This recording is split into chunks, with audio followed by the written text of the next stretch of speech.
right, here comes Betty Eadie. She's written a new book called The Ripple Effect, and we're going to talk all about it. Betty Eadie's phenomenal New York Times #1 bestseller of over 10 million copies, that's a lot of books, folks, Embraced by the Light and the Awakening Heart, touched millions of lives who seek release from their fear of death. At 31 years of age, Betty Eadie died in a hospital after surgery, experienced the most profound near-death experience ever.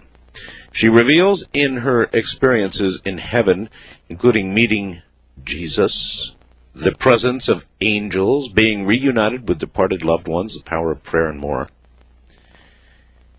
Embraced by the Light, her first book, is actually one of the all-time bestsellers in the history of books. How's that? Anyway, she knew upon returning that she was to share the experience at the appropriate time, and the message of God's unconditional love would reach around the world. That message went out in 1992 with the publication of Embraced by the Light, and was increased and amplified by the Awakening Heart. The message now ripples out to millions, who in turn share the power of God's love with others. This is the ripple effect at its finest, creating waves of positive energy that are full of love, going forward into one that love will be experienced by all. And she can tell us about the other side, what lies beyond. Here is Betty Eadie. Hi, Betty. Hi, Art. Thank you very much. That was a wonderful introduction, and I have really looked forward to this evening with you.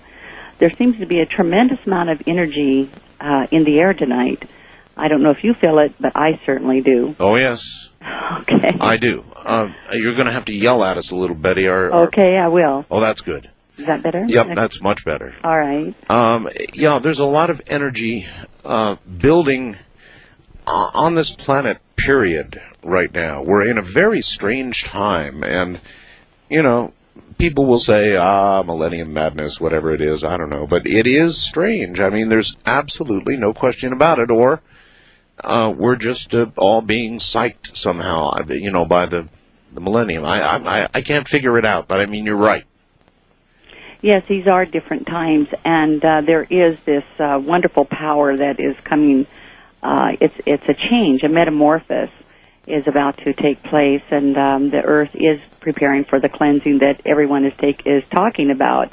And I suppose that does produce not only feelings of just mere excitement as I feel tonight, which is a powerful energy, a good energy, a positive one, but there's a downside to that, and that is a tremendous amount of fear that all of this is creating as well. So I suppose people are greatly interested in what God might have in store for us, or what is just if they don't believe in God. Well, the greatest fear that man has is of death. Right. I don't think anybody would argue about that. It's its greatest No. unknown, the greatest fear, and we all want to know or imagine, Betty, that it isn't just lights out, you know, velvet black and all over. We want to know, somehow we want to know that, and I guess you can tell us, can't you? Well, I experienced that, and I had a tremendous amount of fear about dying before I had the experience. Why did you? What happened to you that brought you to surgery? I actually went in with it was a minor surgery, really. I mean, it was a common one. It's a partial hysterectomy. Okay. And so there was no fear. I was 31 years old, very healthy, strong. And so I went in, had the surgery. The surgery went fine. I hemorrhaged during the surgery. They repaired that. But it was later that evening, after 9:30, that I hemorrhaged again, and this time I died. Were you in the hospital? In other words, you were an inpatient? Yes, I was. Okay, so you were actually in the hospital, and the hemorrhage began, and this time you lost enough blood, I guess, that, vital signs stopped? According to the doctor, when you lose the amount of blood that I lost, your heart fibrillates. Yes. And then just stops beating. It's kind of like a pump without anything to pump. Exactly. And this was part of the sensation that I felt when I was experiencing my death. I felt my heart fibrillating. There was this tremendous movement in my chest, and then it stilled. And at that moment, there was a sound, a popping sound, just a pop. And I then felt myself shooting up, and I turned and I looked down. I was at the ceiling level in the hospital room. I looked down, and I could see my body lying on the bed. This was very surprising to me, because at this point, this was in 1973, I had not heard of near-death experiences. I had never read anything about it. I didn't even believe in this. My belief was at that time that when you died, you are merely buried in the grave and you stayed there until resurrection day. At that time, you would come up. You would either go to heaven or you would go to hell. And I expected that. But what I didn't expect was to look down and see my body laying there. And I knew that I was dead. I had worked as an LPN in the hospitals before. I know the look of death. And I wanted to see my body, and I came down closer. I saw my body actually in a multi-dimensional form, which was very interesting because I wasn't looking through my earthly eyes, but I was seeing through spiritual eyes. Did you have the same kind of, as you and I speak now on the radio, our two consciousnesses are interacting. Right. Did you have the same kind of awareness or consciousness? Absolutely. You did. There was not even one moment of lost consciousness. Were you, at that point when you were out of your body, scared? Were you apprehensive? Were you elated? Were you curious? What emotions? I think at first I was maybe just a little bit frightened because as I turned and looked down at the bed, I could see my body. I didn't know that the body was mine at first, which when I came down closer, then I could see that it was me, which was interesting to me because I'm used to looking at myself in the mirror. Sure. But as I looked down and saw my body, I didn't recognize it. When I did see that this body was mine, then my first thoughts were for my family. I worried about them. And I thought, the first thought was actually, oh my God, I'm dead. And nobody is here to know that because there was not a nurse, not a doctor. I was alone, and then I thought of my family. So in other words, you hadn't even been able to punch the nurse's station button or anything? No, I couldn't. I was too weak. When I awakened and felt this weakness, it was during that time that I had already hemorrhaged to a certain point to where I couldn't even move. Gotcha. And then at that point, my heart fibrillated, and I died. What happened to me after that, because I wanted to see my family, I was able to go there. But first I was greeted by three beings that appeared to me. They reminded me of what I would probably think of as monks, in that they had soft brown robes on, they had belts around their waist. But I knew that they were not physical beings. All right, let me take you back again. You were above your own body. Yes.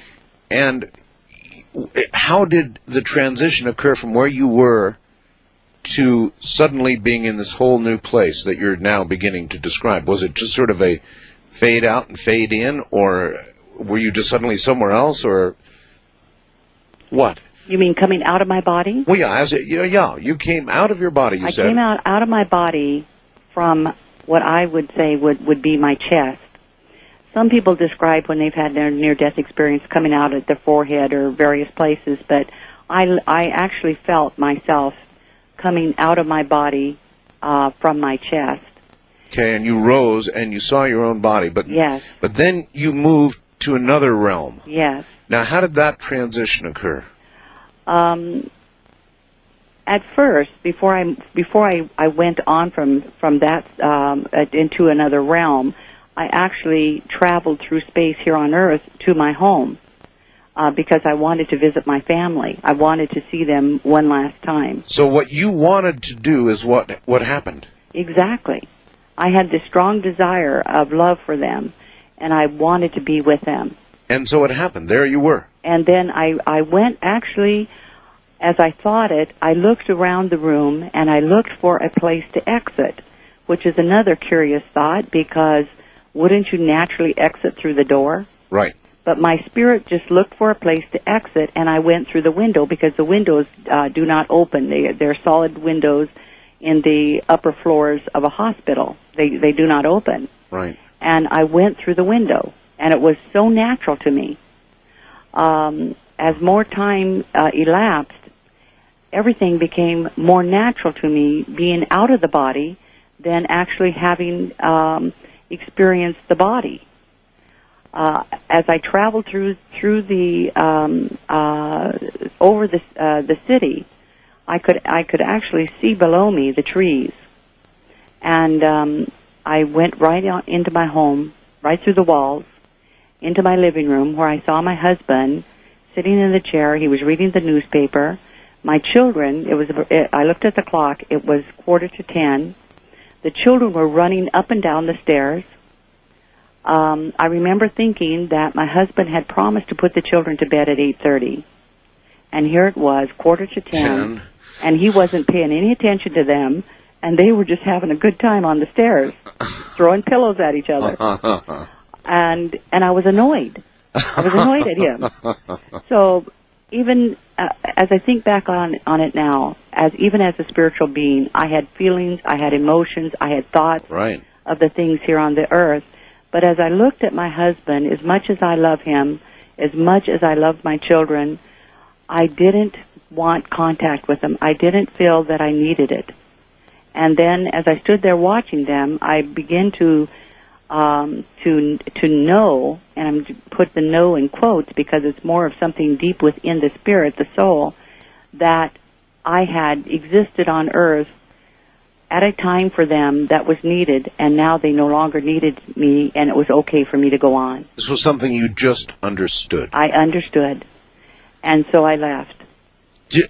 One more question on behalf of everybody who wants to know these things. Mm-hmm. As a spirit, Betty, when did you had sight? You said you could see your husband, you could see your children. Mm-hmm. And what of yourself? I mean, what of yourself? At that time, I knew that I was whole, but I wasn't interested in myself. I felt that I had all of my body parts. I didn't look at myself until much later. When I went back to the hospital, and then I was drawn into this energy, into what then appeared to be like a tunnel. And I was drawn into this dark space. It was totally black. Now, before I had my experience, I was claustrophobic and very frightened of darkness. I was raised in boarding schools, Indian boarding schools, and that had taught me a lot of fear. Mm-hmm. So under normal conditions, if I were in something dark, I would have absolutely panicked. But in this place, it was so filled with love, so nurturing and so beautiful, that I actually felt that I would prefer this place to any other place that I had ever experienced. Mm. And then I saw a pinpoint of light that pierced this blackness, and then I wanted to go to that light. Mm-hmm.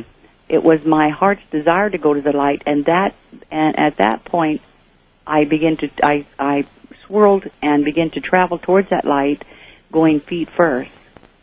This is when I noticed that I had a spiritual body. I see. Because I could see then that I had feet, and they were out in front of me, but they were of a different kind. I could describe it best by saying that it looked like spun light. Some people have breached births. It sounded like you had a breached death. I think so. Feet first, huh? I think so. I think it's also probably has something to do with personality, because when I want to go somewhere, I want to go direct, and I do go feet first. So, I don't know. Most people would be incredibly frightened of, if they were aware they were dead, which you obviously were, To go to an area where there was nothing at first but blackness. Right, I would have been. I mean, I know, had I not had this experience, Art, I would have, it would be something more frightening to me than anything I could imagine. It was frightening to me. After having had this experience, death absolutely does not frighten me. There is nothing on this earth that I am afraid of, because the worst thing that can happen to you is that you would die. And so it removes your fear. And then having gone beyond that, even beyond the death, beyond the darkness, beyond the this place where spirits seem to be in this black space, and I knew that every one of these spirits were being nurtured and being loved by God. So you could feel others about you but not see them as such? Exactly. Now, normally, that would have really panicked me. You bet. Yes.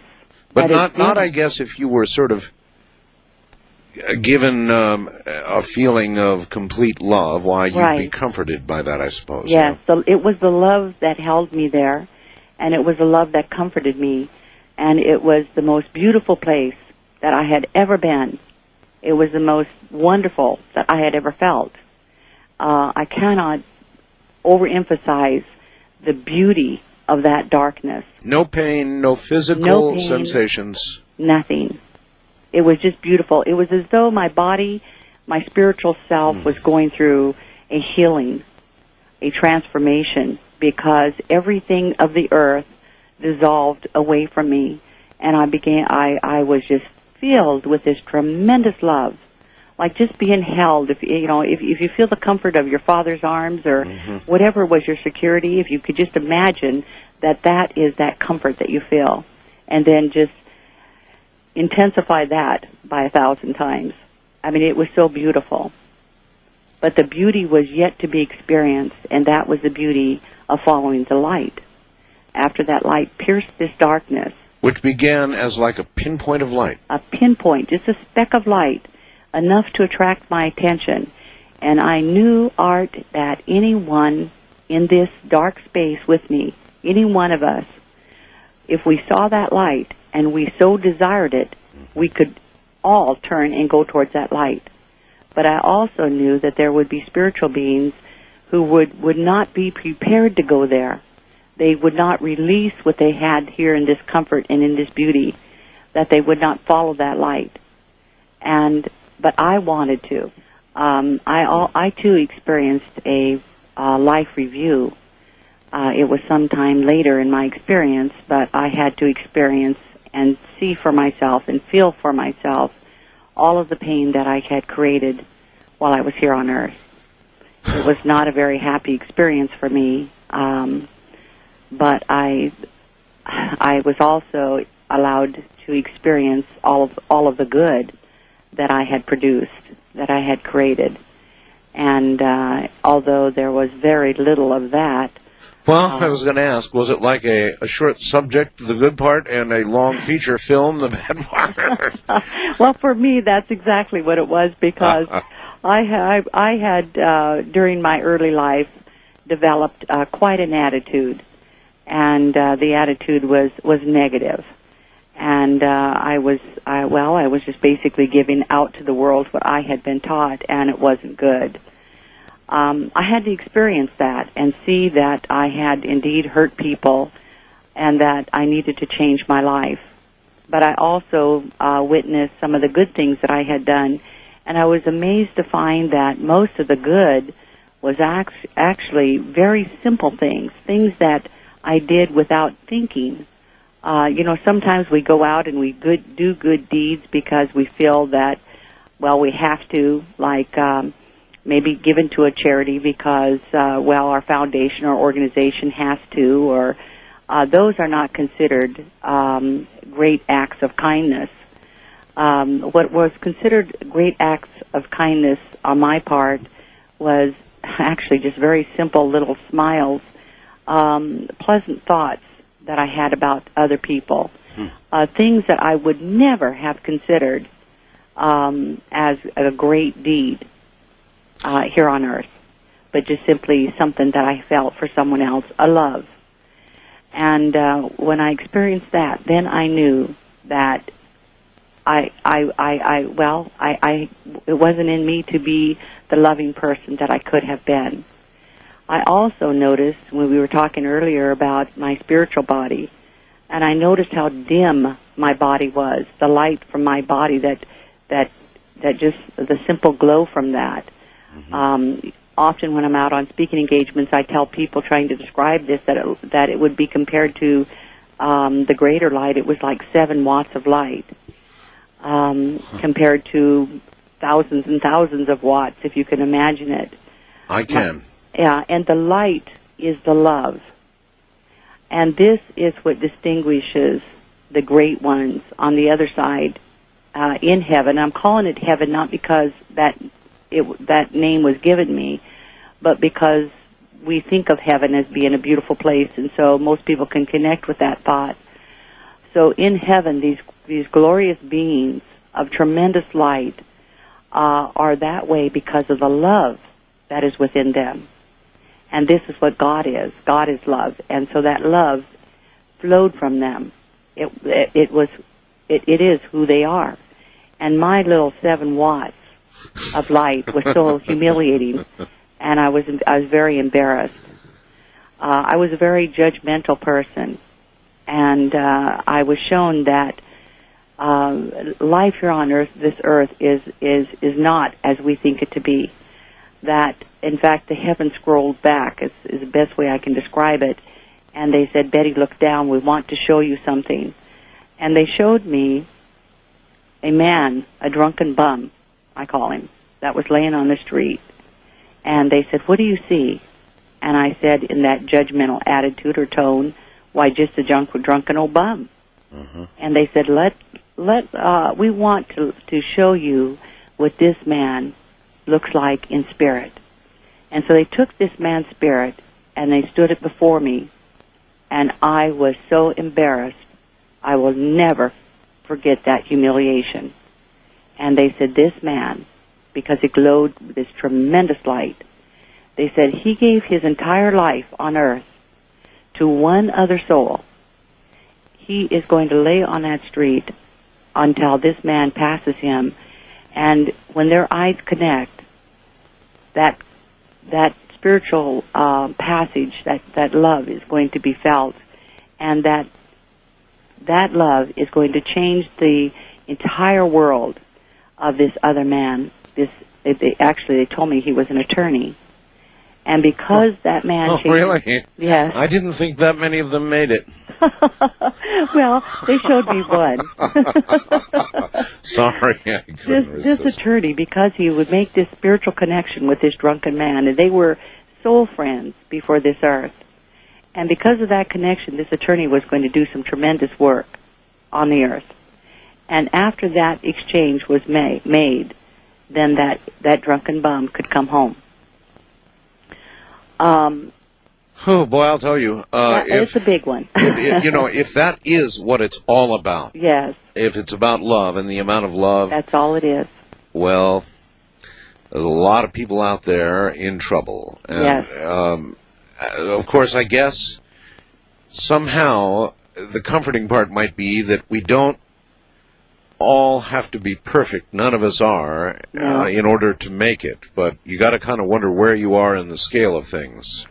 Well, we are all here. There's a saying that we are all spiritual beings here on earth to have an earthly experience. Right. And that is absolutely true, because as spiritual beings, before we came here, we wanted this experience to be here. Each and every one of us, and I was told this while I was there, that each and every one of us were handpicked, selected by God to experience earth. And we were going to take with us the love that we had already developed, that was within us, and we were going to express it. We were going to use that to create with it. We were going to explore it. And he knew that we would make mistakes. We knew we would make mistakes, but that we would all return back to him. Now, this totally goes against what I had been taught as a child in my religious structure. Do you think there's a hell? No, not as we understand it. There is hell in that hell is the opposite of heaven, and it is expressed that way in the Bible because it shows us one of the worst things that could happen to us, just as we think the worst thing that could happen to us is death. And there is no death. But hell, as I understood it, is not a place, but it is a state of mind, a state of being. It is what you take with you when you leave this earth, and something that is difficult to be removed from because it is your belief. You know, about a week ago, a lot of people must have caught it. CNN actually did a little piece that they ran all day long on what hell is and what people think hell is. And most people have the very traditional, you know, hellfire and brimstone, burning up, screaming, screeching hell, a concept of hell. And that really is what most people believe. You know, Art, it amazes me that anyone could believe that that is where God would send anyone. Because first he would send us down to earth, remove from our memory that he even exists, place us in homes that are terribly dysfunctional.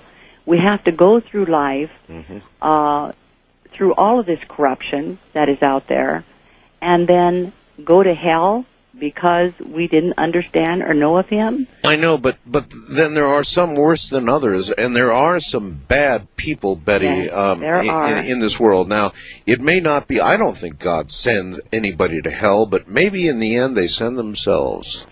They certainly do, and many of these people, I was shown so many incredible things that I couldn't even write about them in Embraced or any of my books, because I'll tell you, it's been 26 years since I had the experience. Well, you know, when you fill out a resume to get a job, you can lie a little bit and BS and write down experience you didn't have and that kind of stuff. Yes. I have this feeling that when you get to that point, to the blackness or the white light or near the white light, that's right, that you can't cheat on your resume. In other words, you can't cheat on your resume. And, you know, once you've experienced the beauty and the love of God as I experienced it, there is nothing compelling here on this earth that would make you want to lie, because you would not want to jeopardize returning where you came from. Now, there is nothing on this earth that appeals to me. I want to go back, and I want to go back where I was, where God took me. I want to go there, maybe even higher if possible. I want to complete my mission here on this earth. It's been my compelling force, my drive.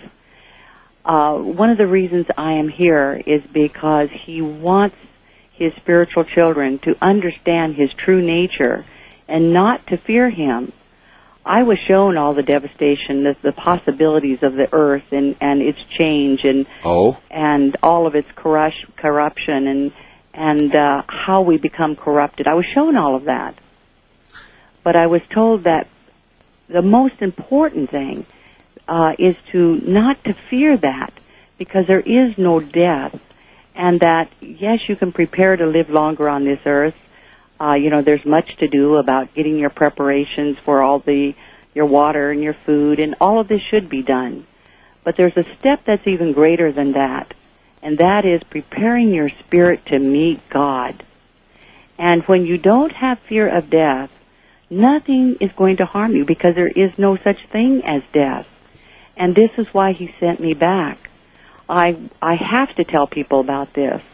I have to let them know that God's true nature is one of love, and not that he is going to separate us and throw us into a fiery pit of hell, but that at any point in our life, we can change what we are doing and redirect our thoughts and our deeds and come closer to him. And when we do that, we have no need for fear. Spirits are being called by God to awaken to him now more than ever before. And even before the earth was created, we knew what his plan was. We knew that this would happen. We even counted on it. Betty, I want to know what you say to all of these neurosurgeons and doctors who have commented on the experience you're now talking about, and they say, oh, listen, It's the brain dying from the outside in. It's a natural process. Death is a natural process and a process unto itself, and that your brain begins to die from the outside in, and people do see that center as they approach it, as the brain cells die, and the brain and the body at this point issue some sort of endorphin or some sort of something or another that is intended to ease the process of death. And so, what do you say to these people? Yeah, in the early part of Embraced by the Light, when it first went out, I was attacked by many people, including doctors, who made these comments that you are suggesting here. Yes. But most doctors now, and I have gone out and I've spoken to groups of doctors, 350, 400 and some odd doctors, nurses. Yes. And most doctors who have taken the time to educate themselves on near-death experiences now know that they do happen. It's the doctors that have not furthered their education. But this is what I brought to these 350 doctors. I said, okay, let's say that at the time of my death, that all of this happened, something in the brain is prepared for me to have this experience. Yes. Let's say that is true. Now and I'll agree with you if you just listen to the rest of it, is what I told them. Okay, now explain to me then what happened, not only to me, but thousands, millions. I think there's a reported over 8 to 10 million people that have had near-death experiences. Right. So I said, explain to me then, what happened when my spirit left my body? I could see clearly in the room. I traveled. I could see clearly. I wasn't foggy. I wasn't blinded. I went into my home. I saw my husband. I saw what my children were doing. Later, I told my husband what he was doing, and he was stunned. He was shocked. Betty Eadie is my guest, and we were talking about the scientists who absolutely stridently maintain that the sort of thing she experienced in great detail is a chemical combined with a dying brain. But as you pointed out, you saw your husband, you noticed the time, you observed their actions, you later told him, and he verified all that's true. That sure does throw a kink into the old dying brain theory. Well, it certainly does, Art, but there's even a greater story. One might even say maybe my husband would agree to that and maybe we conjured this up together. In the second book I wrote, in The Awakening Heart, there's a beautiful story that a friend of mine who is a physician who had a near-death experience, he actually died and came back to life 4 days after his death, and he chose to come back during his autopsy because he wanted the physicians that were around his body to see that God could bring you back to life or put you back into your body at any state that he chose. And so this man actually came back after the Y had already been cut, after some of his organs had already been moved, and much to the shock of the doctors that were around his body. All of this is documented, as a matter of fact. And so it's not just my experience, but there are millions of experiencers who share similar stories. And we're beyond we're beyond. It's much like the conversation you were having earlier about UFOs. We are intelligent beings, and I think that we are beyond the point now of denying what we do not understand, and we should be investigating now. Oh, boy, do I agree. Absolutely, because these things do exist. When I was taken into heaven, I was shown that God created many, many worlds, that this earth is not the only place that is inhabited. I certainly do believe that there are people that visit our planet. They are far superior in technology than we are. And when we become more aware of this, when we allow ourselves to come out of our cocoons, then we can broaden our understanding. We can even develop our technology much quicker than it is right now. Well, Betty, it makes sense to me that with all that is there, and on any clear night, go out and confirm it for yourself.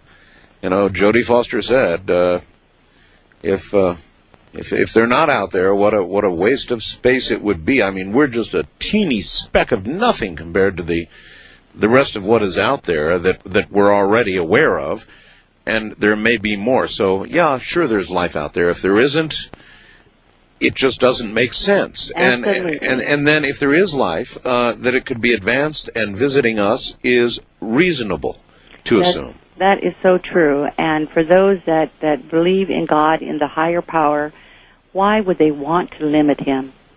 And especially for those who say that this earth is the prison for the people insane. And I've thought that on days. I'm sure that many people have. Mm-hmm. The fact is as they explained to me, that we are all going through a period of growth, and to experience the different worlds is a part of that.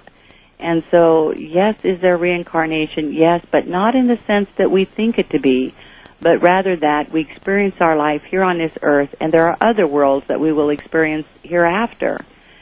Understanding it and looking at it from that point of view is just absolutely mind-boggling. Are you saying that, okay, there is reincarnation, but you think it's far less than automatic that you come back to Earth? Yes.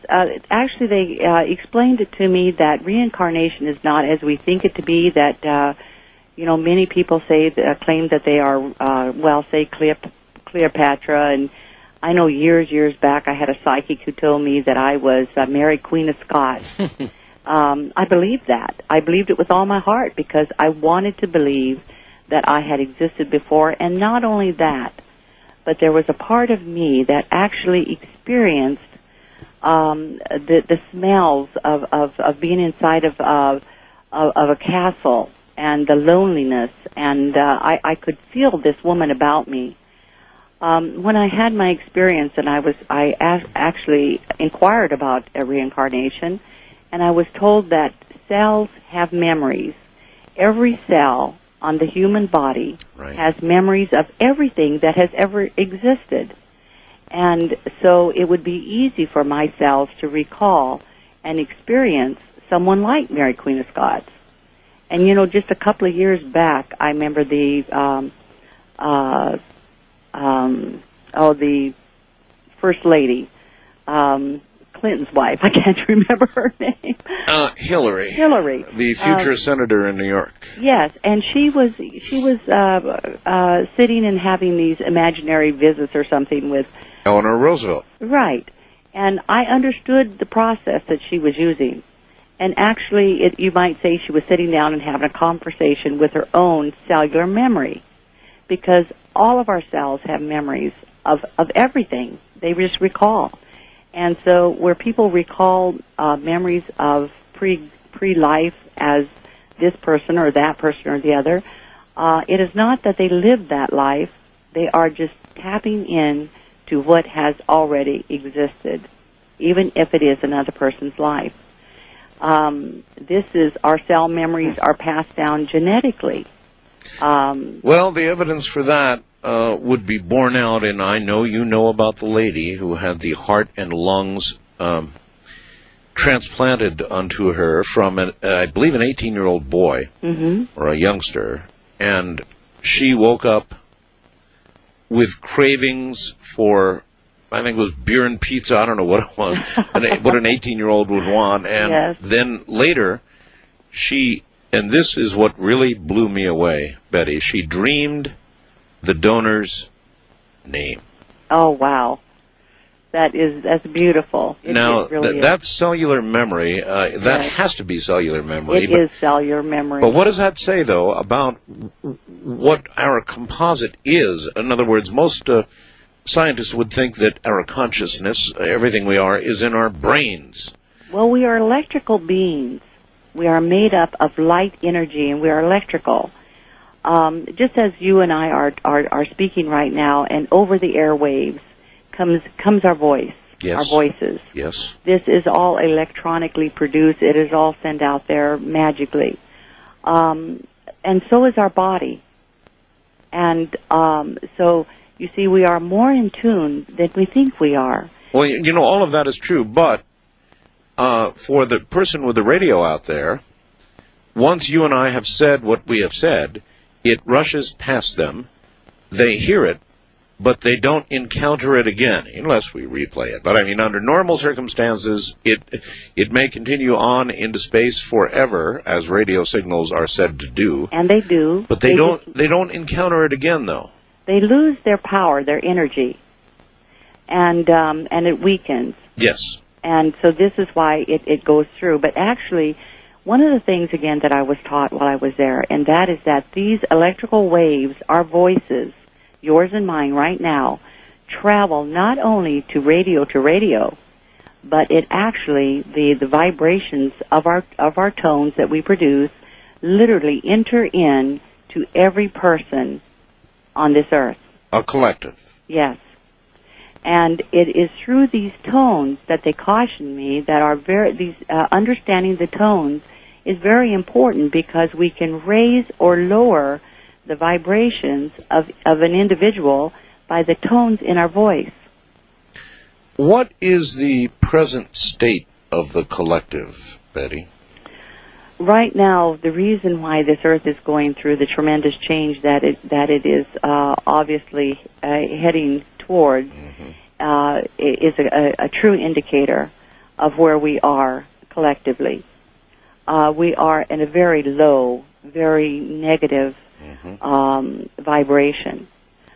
This can be raised. All of this does not need to happen. It absolutely can be changed if we change our level of thought, if we change our level of our deeds, because everything that we do is given a value, an energy. You know, we talk about, and I believe in numerology. I believe in astrology. I believe in all of that. Those are tools. It's just misused sometimes by people. But speaking about numerology, today is 9999. I know. And so this is kind of a fearful day for many people, because they have looked forward to this day, and some people with trepidation, with a tremendous amount of fear. And this is why I continue out there with my work, Art, because I want to help people overcome fear. I want to raise the vibrations. I want to dispel fear, because fear and guilt are our heaviest energies. Fear, guilt, and of course shame. And that lowers us, that lowers self-worth. Everything goes to the lowest energy. For those that must believe in Satan, and Satan does exist as an energy of negativity. He does. But, yes. And as God exists. As a positive. That's exactly right. Oh, now, I really haven't heard too many people who've been been through what you've been through say that. Satan exists as an energy. Yes. A negative energy. He opposes the energy of God. As God exists as a positive energy. Absolutely. Oh. Absolutely. God, although God is a being that I experienced, I mean, I literally saw this man as God. Now, you can interpret that any way that you would feel that you had to. Some people might say, well, I had a belief in God prior to my death, and so therefore I saw him as a being, a male figure, because some people believe, of course, God is female. What I saw was a perfectly balanced being. This being had feminine and masculine qualities about him. And but I knew that Satan was also a being, but that his energy would be that of a negative. And because in order for us to experience Earth and all that we would want to create, we would have to have that energy, just like we have to have up and down and north, south, east, and west. Yes. We must have the opposing force just like strengthening a muscle, you must have that opposing force in order to build that muscle. And to have faith, you must have the opposing. Betty, I've talked to a lot of people on the radio who don't believe in God. Oh, yes, I know there are. I mean, they just flat don't believe in God. Right. Now, what about those? You know, I don't blame these people. They were probably raised much like I was. I was afraid of God to the point that I wanted to dismiss him from my life. Well, what I mean is, at that same moment, without the insights or the luck, I guess, to go and come back, a person arriving at that point of darkness, if that's their arrival location indeed at all, who didn't believe in God at all, I guess you can only speculate, but I mean... I guess I could speculate on that, only in that I experienced it, and I have heard experiences of thousands of people during these 26 years of having had my experience. And I can tell you stories, and these are some of the stories I share in the Ripple Effect, as a matter of fact. These are stories of people that come from different belief systems, just different faiths, that had near-death experiences and actually experienced like what I experienced. Right. And so what I would like to see more than anything else, I think, on Earth, and that is that people come together and forget about their religious structure, their current religious structure, and start investigating these experiences. Let's find out, let's compare, let's weigh and measure these things and find out what people are truly experiencing. I know that everyone comes from their own perception. That's the only place they can come from. So you're telling me that of those people that you do know of who have an experience like this, who did not believe in God, right? Absolutely, they met him. They had the same experience. Yes, they met him. I actually have met and have letters in the book, The Ripple Effect, from Jewish people, Buddhists, yes, who wrote me letters and shared their experiences with me, and they met Christ. Now, that was quite a shock to them, because this man was not in their experience. Now, Jesus was a part of my experience, a part of my religious background.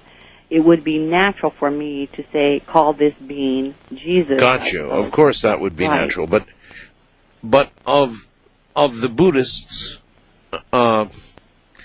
you're telling me they met Christ, not Buddha. Right. That's true. And yet many people have met Buddha. But more people, I'm just talking about the letters that I have collected, and people that I have met, more of these people have met Christ. I received a phone call from a woman that was terrified, and she says, "My God, Betty, my mother died, and she saw Jesus." And I said, "What a wonderful thing." I mean, I said, "Don't worry about it. I experienced him in my experience." She says, "But you don't understand. My mother's Jewish." The minority in this world would be Christians. Christians are not the largest number in the world right now, correct? I really don't know where that stands right now. I think that's right. Yeah. I think there are more Buddhists and others than there are Christians, but anyway, you got to figure at best 50-50. Half the people in the world don't believe in Christ and God as we know them, or So this has always been something that I have struggled with terribly, Betty, and that is that there are good and bad people of faith and no faith. There are good and bad people of various faiths. Absolutely. But what you seem to suggest when you say what you say is that there's only one true path. No, I don't believe that there is one truth path. As a matter of fact, I was told that there wasn't. Oh. So this was what, again, was something that I had to rethink as far as my religious background, which was in my early youth, was Catholicism, and the Protestant, of course. And so it was very difficult for me. This wasn't an easy experience at all. And then to come out with Embraced by the Light, of course, I know that it crosses many paths, many lives that do not believe in God. But I have to share the experience as I experienced it. That's right. Yeah, and otherwise I would be lying. Right. And so this is why I'm greatly interested in research being done in this area. Great research, not what we're doing now, but I mean unbiased, so that we can get to the root of all of this. But I'm just merely sharing the truths as I see them, and from people that have experienced near-death experiences, even children who have not been taught of God. Especially children. They come back talking about Jesus. I know. They also come back talking about someone by the name of Elizabeth. I think it's important for us to search these things out and to explain them somehow, or at least I have a great interest in it because I experienced it. But I know that I experienced Jesus, and to say that he is anyone else but Jesus would be a lie. Gotcha. No, you can only tell us what happened to you, and I wouldn't want you to tell us anything else. Exactly. You wouldn't want me to try to make this generic to fit all religions. Nope. Just what happened to you. Here's somebody who asks a pretty interesting question. It is as follows. You said you went to the best place you'd ever been. Yes, to that point, And particularly since you had gone to your husband and your children and you knew that you didn't have to be there anymore. You were comfortable with that. I was very comfortable with leaving them. Then the obvious question is, if you loved it so much there, what are you doing back? I didn't want to come back. I can tell you that. You didn't want to come back? Not at all, Art. I did not want to come back here, and I have received a lot of criticism for having written this in Embrace because I told it as I experienced it, and I literally threw myself down in the presence of Jesus and told him that under no circumstances was I going to go back to Earth, that I was finished with Earth, I was through, and that nothing that he could say or do was going to make me go back. Wow. I know that... You were there with an attitude, huh? I had an attitude. I really did, and I'm being honest about that. I'm not that big of a person, but I'll tell you, when you're raised in the Indian boarding schools, you learn how to fight. You come up with your own thoughts, your own mind, and I was not going to be sent back to Earth, even if Jesus had told me I had to. And I know, and people say that's blasphemous. I don't care what they call it. That is what I did. No, all I want is what actually happened, and it's pretty amazing. Yes, it was amazing. I look back on it, and I'll tell you, I'm embarrassed. I'm embarrassed by it because, that was pretty gutsy. Yeah, that definitely was. But what was amazing... It's like having a burning bush go next to you. Oh, absolutely. I expected the burning bush and the full wrath of God to land upon me, but I'll tell you, I could not come back. Not after experiencing that tremendous love. I couldn't. My spirit, my soul just cried out for something else, and I just could not come back. Well, apparently we don't always get what we want. No, and what happened next amazed me as well. And that was that Jesus, who I knew to be Jesus, laughed. Laughed? Laughed. A very humorous laugh. Oh, really? Yes. And he said, let us show you what your mission is. And then after that, if you make the decision. And I knew that nothing he could tell me, nothing he could show me would ever convince me. All right. And so I agreed to that. I said, okay, I agree to that. Okay, take your best shot. Yes, give it your best shot. And he said, I will show you, but after it is shown to you, he said, it will be removed from your consciousness because you cannot take it back with you. And I agreed to that. Well, I have to say, I do not know what my mission is. But I know that whatever it was, I agreed to do it because So you did, in fact, forget Yes, it was taken from me. It was taken. And I was told, though, that I would be writing a book. Now, you're talking about an Indian woman who never got past the 6th grade. And to write a book, much less to come back with this information and to share it with the world, I mean, after I came back, I went into deep depression. I told my husband about this, and I told him what I was told that I had to do, at least that portion of it. That was not the completed mission, but I knew that this was what I had to do. And I went to school, went back, I started studying. I took classes at the community college. I did whatever I could. Do you remember reviving? Do you remember going back to your body? Do you remember any of that? Yes, I do. I absolutely do. After they showed me everything in heaven that they wanted me to see, yes. Then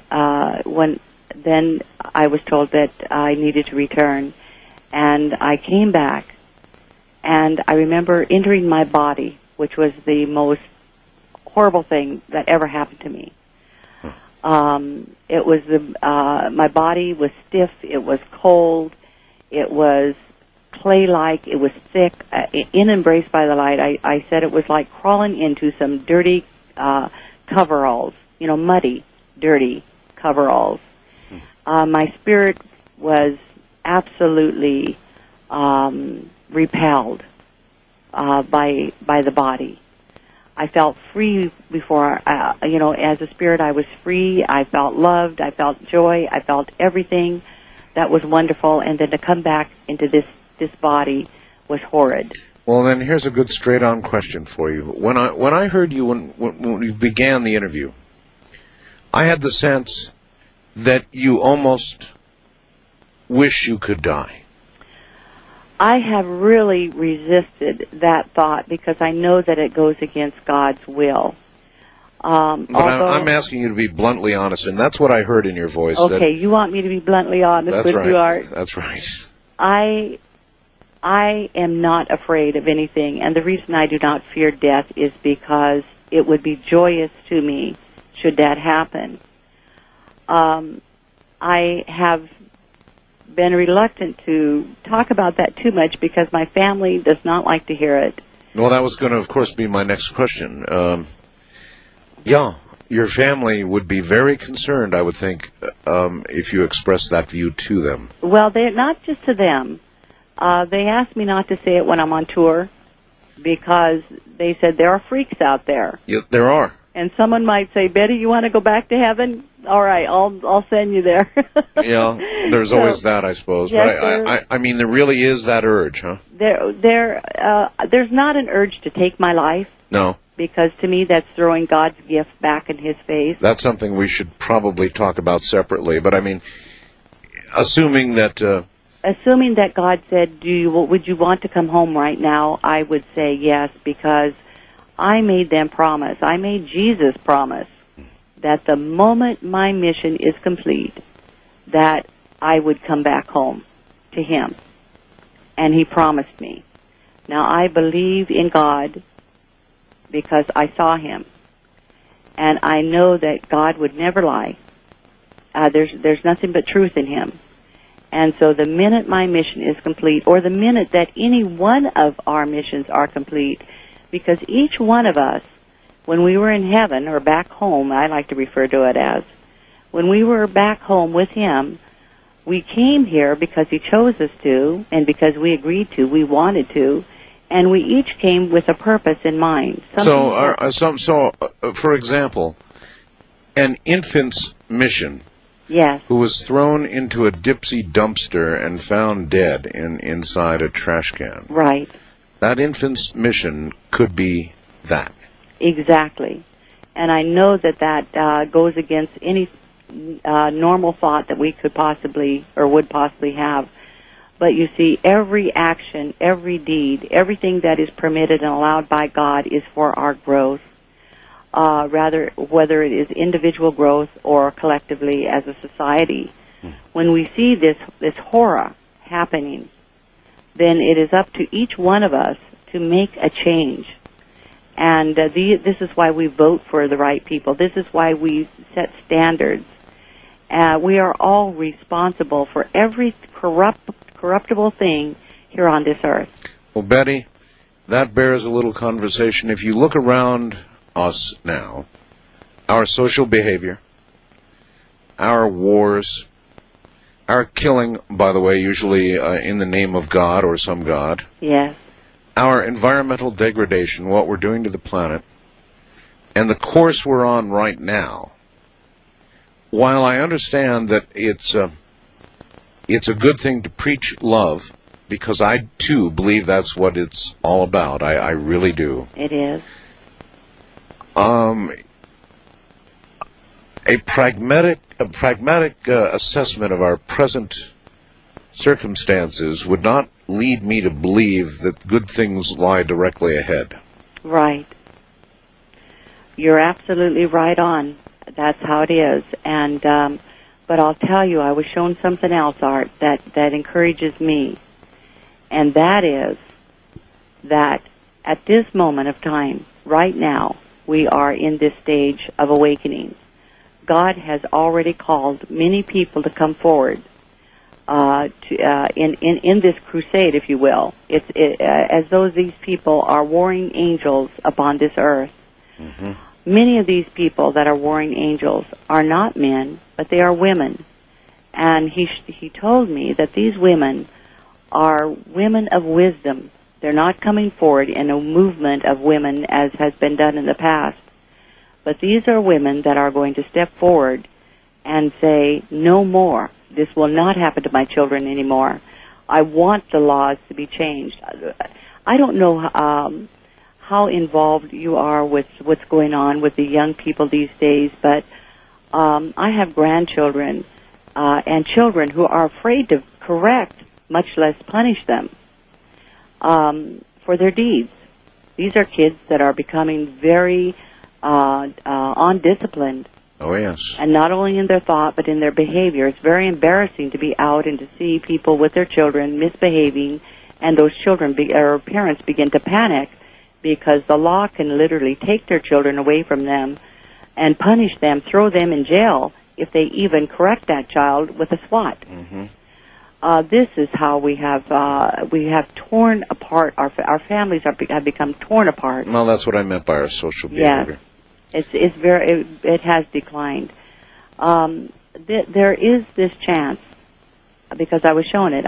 I literally saw it, that we can make a change, and that this change is about to happen. And I'll tell you, we can do this through the power of our prayer, prayers were also shown to me as being the most powerful spoken words upon this earth. Everything that we speak with our mouth, we create. Everything. Even our curse words. Illnesses are produced by the words that we use. Mm-hmm. We can change the energy on this planet by watching our words and by using positive things, words and emotions and doing deeds. This can happen. It doesn't have to end the way I see that it could also go if we do not make these changes. What were the possibilities you were shown?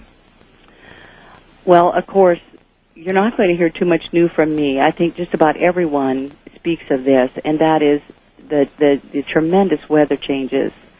That was shown to me. The earthquakes. In fact, I live in an area. I actually saw all that could happen in this ring of fire that we have with the volcanic eruptions that are all not only possibilities, but of course they are predicted to happen. I saw the mountains, and that the mountains, tall mountains, literally laid down and became one with the valleys. And of course, when the mountains lay down, other parts of the earth have to raise up. Mm-hmm. And so no one, people can say that they want to go to this state or that state to get away from anything, all the disasters. It's an impossibility, because where something happens on one side of the world, something else is going to happen on another side. Earth changes, and there would be no escape. There is no escape from it, but except for that we can make a difference in changing this world by literally changing our minds about it. Mm-hmm. But there will be, and I was shown massive panic. I was shown darkness that would come upon the earth. All the things that you have heard probably for eons about the earth, I was shown that was a possibility. We have produced this negativity. It's a negative energy, and it's brought to the point of destruction, total destruction. Betty, I interviewed some Hopi elders. Oh, yes. And what they told me was that, number one, they had no interest in coming on the air, really didn't want to come on the air, but came on the air because what they knew was coming, they said, has now begun. Yes, it's already begun. In other words, this is not something we're forecasting. We're here tonight, they said, to tell you it has begun. We're here. Now, even they did not say it could not be stopped or altered or mitigated in some way, but they said it's upon us now. Right. That was the message. There's no more time. It's now. Right. And I was shown that, too. I actually was. And except for that, we can make a change, and I was shown that. That God does not destroy what He has created and thought was good, which was the earth. He created it, and He called it good. He will cleanse it, purify it. That will happen. Same word they used, actually. Purification. Yeah. Oh, is that right? Yeah, purify. Okay, they will purify it. It has to go through the cleansing. It has to go through the purification. And that is going to happen. That purification and cleansing can come in two ways. Number one, it can come by the fire and destruction of the volcanoes. It can come by the cleansing of the floods. It can come by the purification of the blowing winds. It can come in all of those ways. Or it can come by our change of attitude and if we raise our vibrations. And this can all happen through the power of prayer. And because prayer, again, going back to the spoken word being the most powerful thing on this earth, besides love. Is the power of prayer, in your opinion, an actual response from God, or an effect on the collective itself? The power of prayer is actually something that, in the Bible it says, go into your closets to pray. Yes. Mm-hmm. And some people have literally thought, and I've taken polls on this during my speaking engagements, and found that some people literally go into their closets to pray. They take it literally. So many people want to talk to you. I'm getting also a lot of faxes, Betty. Please, for example, ask Betty about the creatures that came alongside her hospital bed after she returned from heaven. Who or what were they, and where did they come from, and what are they used for? When I came back to my hospital bed after the experience, 5 demons came into the room. I could see them very clearly. And as they were approaching me, a dome of light came down over my entire body, protecting me from them. I can, even as I'm telling you now about this art, I can close my eyes and visualize those creatures because they were so frightening looking. And they crawled on this dome of light, scratching, growling, carrying on in a very vicious way. As that was happening to me, the 3 guardian angels that were there with me told me that I was shown this because I needed to know that I would be protected here upon this earth, and that Satan was very angry that I came back, and that he had sent these demons to destroy me. But that would not happen. I've reflected on this time and time and time again. I bet you have. And I thank God every day that I have this dome of protection, because as I've thought about the experience, as I have tried to glean every ounce of knowledge from it, I can only imagine these demons then as being demons of my own creation, because I know that each one of us, we have things that we allow in our space. We allow things that bring us down, pull us down, that tear at us, beat at us. Yes. They are our creations because they don't exist. They are an illusion, actually, because they don't really exist except in our minds. We allow them there. We place them there. And, and I've thought of this as well, there simply are negative energies upon this earth. And we talk about the bad people. The more than bad people, the absolutely evil people that exist upon this earth. Oh, yes. Energy of like energy attracts. And so if you are an evil person, say, and because of the energy, and people, you've probably heard people talk about auras, and some people don't like to hear the word because they tag you as New Age.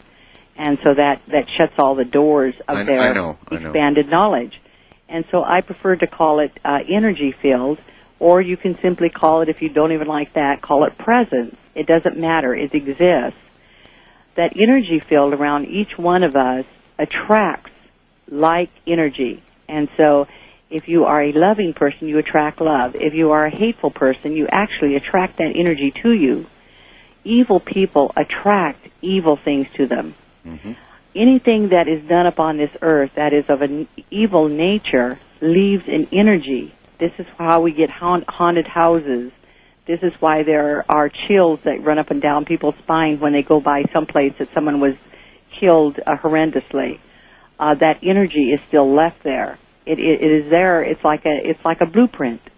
Well, I was going to ask. My question would be: is that some kind of echo of what happened? Yes. As opposed to some poor soul actually trapped on Earth? That's always the big question with ghosts. Yes, it can actually be both, because that energy is there. There are some people who are trapped here only in that they are so locked to the earth that their energy of their earthly self draws them and keeps them here. It kind of goes, you might even say, like people that are dying and they have a room full of loved ones, and the loved ones, because of their love for the person dying, they literally hold them to their mortal self. As soon as the loved ones decide to take a break and go out for dinner or coffee break or whatever they're doing, that loved one dies. And then those coming back have this horrendous guilt because they left the room. And they wonder why that loved one left while they were gone. It's because they were drawn to stay. And this happens. But this other energy is what could is you could attach Satan to, because these can take on this negative energy can take on life form. All right. It's very deep. Yeah, I've never heard that story before. Yes, it does. It takes on an energy of its own, and it's usually the energy that people give it. All right. All right. Very quickly, Wildcard Line, you're on the air with Betty Eadie. Hi. Hi, this is Connie from the San Joaquin Valley. Connie, you're going to have to yell at us. I'm sorry. This is Connie from the San Joaquin Valley. Right. Betty, I read your book many years ago, and it really did impress me. There was something that you said earlier, though, that we were spirits that came from God, and that we're here to get our spirits ready to go back to meet Him. And I was curious, if we were a spirit with God, why do we have to get our spirit ready again to go back to meet Him once we already knew Him? I think, yes, I probably said something similar to that. And what I mean by that is that we are spirits that came here to develop and by expressing our love for one another. Mm-hmm. And right now, as the earth is going through all of its change, the most important thing to me for each one of us to do, if we are not going to make this earthly change, the total change, the energy of the world change by our collective interest in raising our moral standards and all of our other standards as high as we possibly can get them, then we must prepare our souls to meet God, because that is, of course, going to happen. And I would prefer to be spiritually ready to go back home where I originated, where you originated, than I would to spend all of my time preparing physically to die or to remain here on Earth. You see what I'm saying? I think I understand. Okay, it's more important to me to be ready for spiritually than it is to be ready physically for anything.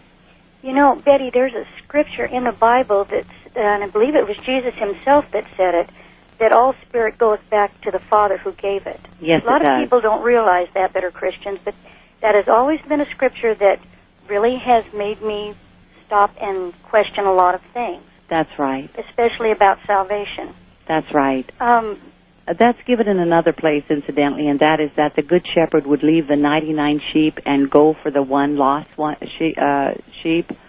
It states very clearly that God, anyone that thinks that God, who is a mighty, powerful being, is going to lose one of his creation to Satan, just simply don't understand who God is. But again, it circles back to our argument about, not exactly an argument, but a discussion about people who will, in fact, judge themselves. Now, there may not be a Satan as such, or right. His operative area may be down here on Earth. I don't know. I'm not sure. Mm-hmm. I know there's evil here. Yes, there is evil. So, while you may return to the source, it may take a while. It may take a while for you to have that dark veil removed from your own mind, your own eyes. East of the Rockies, you're on the air with Betty Eadie. Good morning. Good morning. Hi. Am I loud enough for you? Yes, you are. You're doing fine. Where are you? Hicksville, Texas. Okay. Mm. Hi. Go right ahead. Your book is I've only read your first one, but it was so comfortable and clear. Thank you. And I appreciated that very much. I haven't been as far as you have. I've been in the tunnel where that wonderful feeling is, that that you were describing, the loving. Oh, yes, all the love. Okay. I didn't get as far as you did, so I got that far, and then I had to come back, and I'm going, wait a minute. I do not want to come, I really didn't want to come back. And no, you don't. I'm trying to figure out, okay, what am I supposed to do now? It's been a long time since that happened, and I still haven't figured out what I'm supposed to do in the meantime while I'm waiting. But it's interesting that you know that you're supposed to do something. Well, I wish I knew what. Yes. Really, that's bugging me to death. And most people that have this, even the experience that you just had, once you enter that love, you know that there is something, a mission that you are to perform. The interesting part about this is that God doesn't necessarily let us know what it is, because just existing upon this earth and continuing to be guided by the Spirit, if you want to call it that, you will be directed to perform your mission. Oh, that's a relief. Yes, and so quit worrying about it. Just live the very best life that you can, and He will direct you right to it. And how does He want us to talk with Him while we're down here? Just like you're talking to me. So much easier up there. Just like you're talking to me. Oh, cool. You don't have to have a formal prayer. It can be just in your heart. Many people have just cried out to God, like, oh, God, help me, in moments of terror, and He has been there. All you need is a desire to have Him by your side and His will to be done, and it will be done. Oh, it's that easy. It's very easy. We make it complex. We make it very complex. Much. All right, thank you, ma'am. Thanks for letting her go this far. You bet. With us. Sure. Betty, has there been any study of people who have attempted suicide and come as close to permanent death as you did, let us say? There are many people who have. In fact, after Embrace came out, I received a letter from a woman that actually had committed suicide. Right. And she had an experience, and I encouraged her to write her book, and her book was Beyond the Darkness by Angie Finnemore. I'll be darned. And what was the premise? What happened to her, roughly? She attempted suicide, and she was sent back, and of course told not. She was shown hell. Now, again, hell is almost like a metaphor. It's she was taken there and shown that this was something she would not want to do. Why is it any more metaphoric than the heaven that we talk about? And you know what? I'm not even saying that isn't even a possibility, because all I know is what I experienced, and I shared it as perfectly as I can, and I know Angie did too. And there's a Sandy Rogers who wrote a book. I can't recall her book, but she attempted suicide 9 times. On the 9th time, which sounds kind of strange because we always hear about the cat having 9 lives, but this did happen to her. They tired of her doing this, and they told her, they said, Sandy, if you continue to do this, if you attempt this one more time, we're going to let you stay this time. Because there is nothing more hellish to the individual soul, to the spirit, than to, again, going back and using that same old phrase, throwing life back at God. Mm-hmm. You punish yourself with all of this, the hell, fire, brimstone, because you knew that as a spiritual being before you came here, that the greatest gift that God offers any one of us is life, right here on earth. This is our greatest gift here. And by taking this life and creating the greatest love that we can, and by expressing this love to others and experiencing it within ourselves and for ourselves, that's His gift. And anything that we do outside of that has a cause and effect, and that cause and effect can be very negative, and that negativity can hurt the soul very much. All right. A lot of people want to talk to you, Betty, so let's go to the phones. Your new book, The Ripple Effect. The Ripple Effect, is available, I take it, in stores nationwide? The Ripple Effect actually will not be out until the 27th of this month. Oh. But if people wanted to pre-order it, they could go to their favorite bookstore, or they could pre-order on my website at embracebythelight.com. I believe I'm sure we've got a link up. If we don't, we will momentarily, embracebythelight.com. Oh, thank you. All right. Let's see what's out there. First-time caller line, you're on the air with Betty Eadie. Hello. Hi, my name is Bob. I'm calling from California. Hello, Bob. You're on the road somewhere, huh? Yes, I am. Okay. You have another great show, Art. Thanks a lot. You bet. I had a question for Betty. You said you went to heaven and you were shown certain things. Were there certain things in heaven you were not shown? Oh, I am absolutely sure of it. As a matter of fact, I was told that much of what I was shown would have to be removed from my memory because they did not want that to be revealed yet. Uh-huh. And another quick question. If you say we get reincarnated and sometimes go back to other planets or other places, why are you in such a big hurry to leave? Well, Earth for me has not been the most joyous thing up to that point at the age of 31. And I was back in the presence of God, and I loved the love that I felt. It was very devastating to my spirit when I came back. It took me 6 years to overcome deep depression. All right. From that separation. Okay. Thank you very much. All right. Thank you. You're welcome.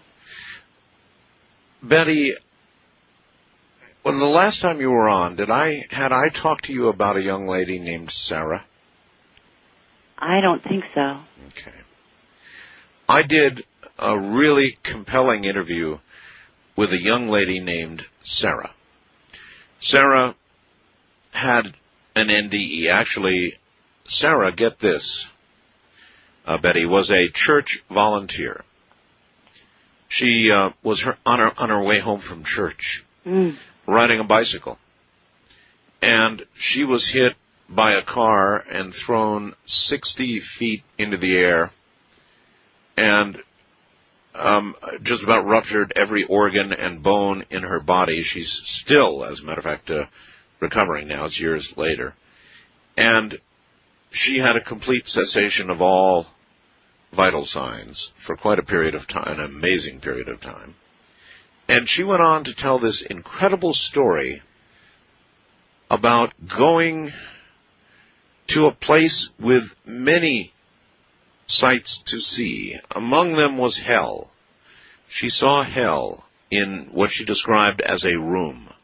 She saw a white light, and she was for a period of time with the white light.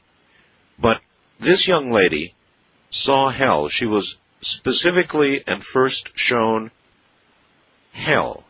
And, I mean, here's a young lady, a church volunteer and all the rest of that sort of thing, and she went to hell, and she didn't understand it at all.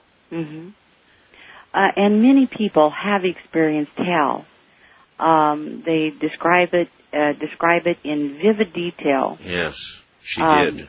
Right, and so to say that hell absolutely does not exist, it does exist in the minds of many people.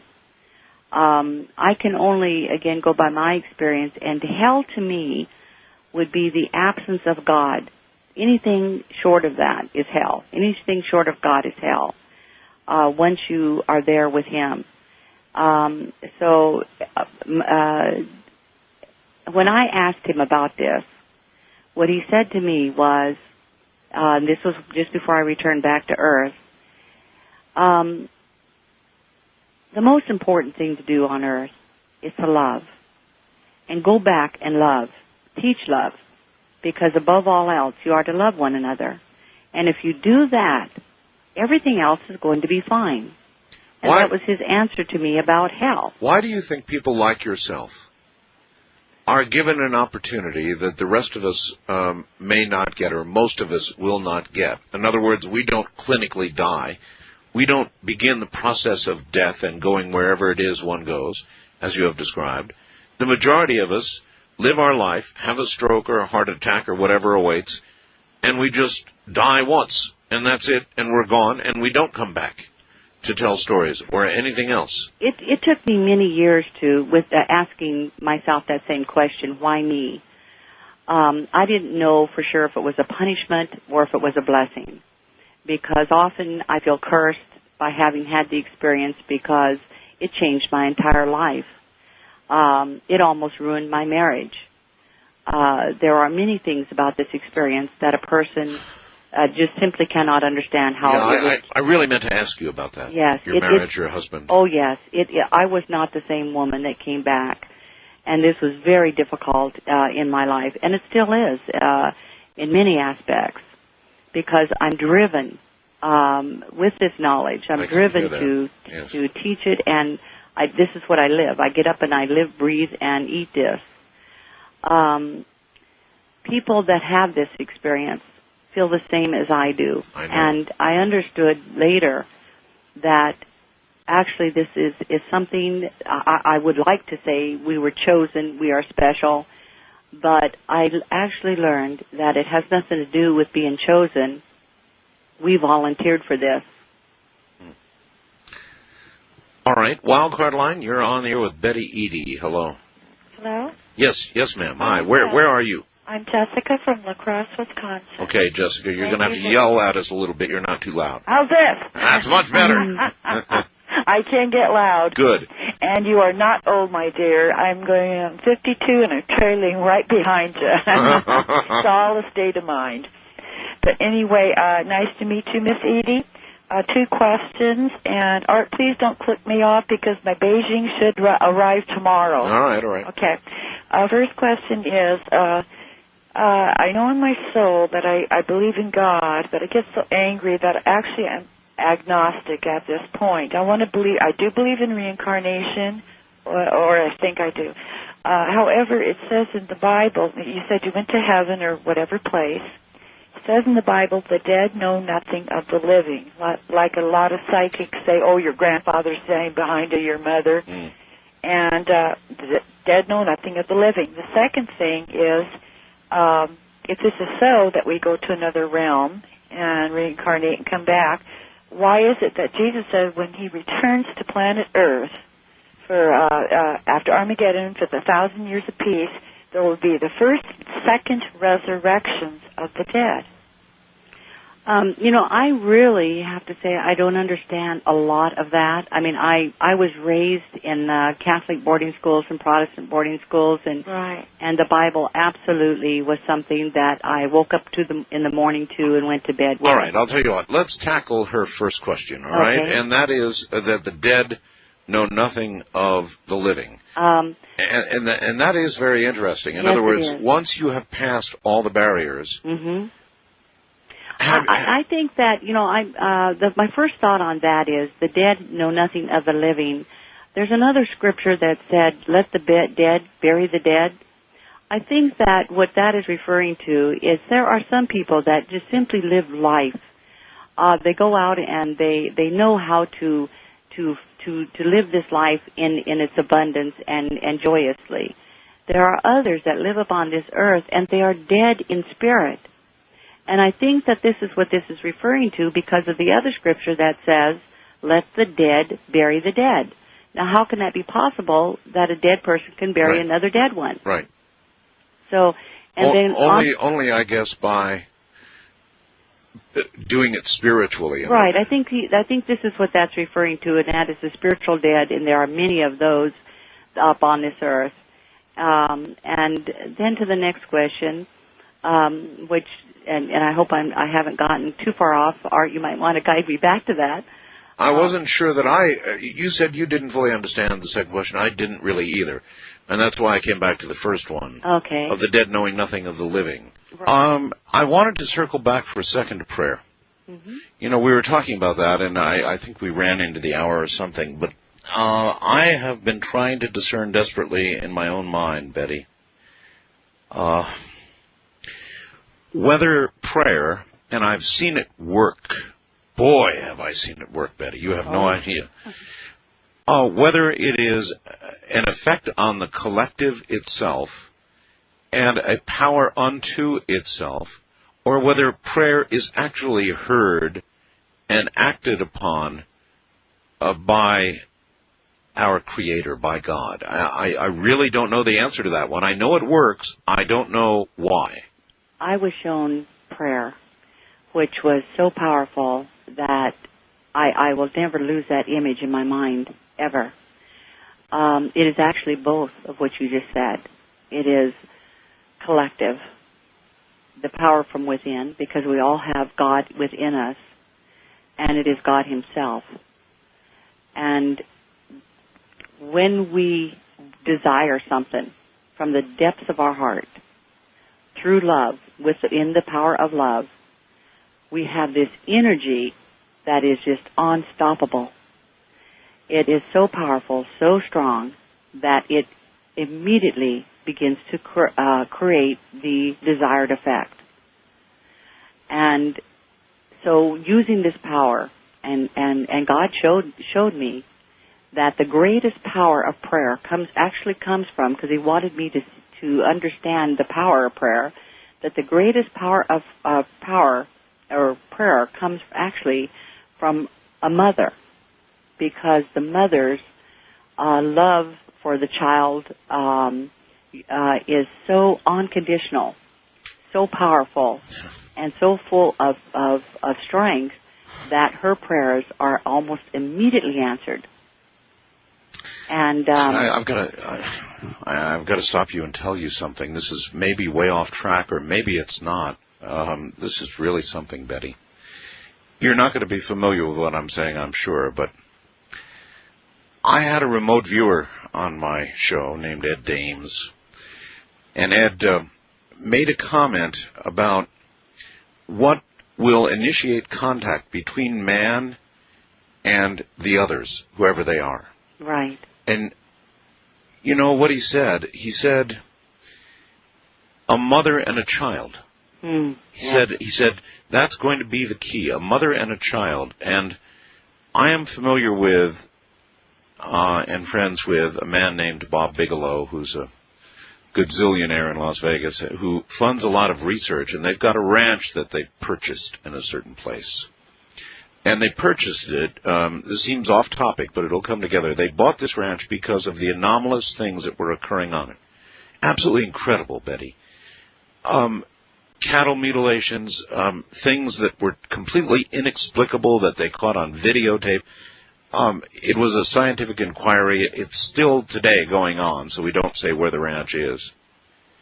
But it's administered, I believe, by NIDS, a group called NIDS, and Bob Bigelow finances this. And they had, at this ranch, a mother and child, and they were removed because of a perceived danger to the mother and child with reference to what was going on at that ranch.